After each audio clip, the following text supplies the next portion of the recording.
மனைவியுடன் பைக்கில் செல்லும்போது சாலைக்கு குறுக்கே சென்ற கணவன் மற்றொரு சாலையை பார்க்காமல் சென்றதால் கண்ணிமைக்கும் நொடியில் பின்திசையில் இருந்து எமனாக வந்த கார்.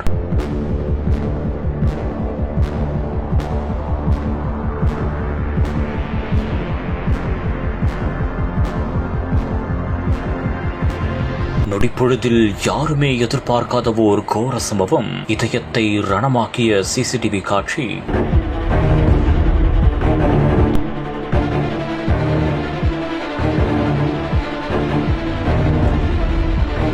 காங்கேயம் பகுதியில் ஹோட்டல் ஒன்றை நடத்தி வருபவர்தான் ராஜமாணிக்கம். இவருடைய மனைவி ஷீலா தேவி.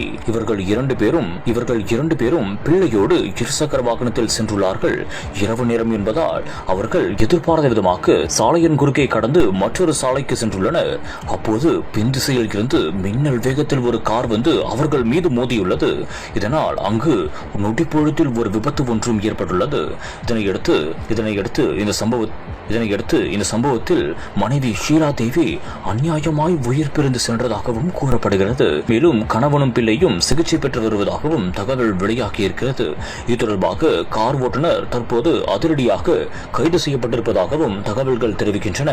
இந்த ஒரு சிசிடிவி காட்சி தற்போது சமூக வலைதளங்களில் பெரும் பரபரப்பையும் அதிர்ச்சியையும் ஏற்படுத்தியிருக்கிறது.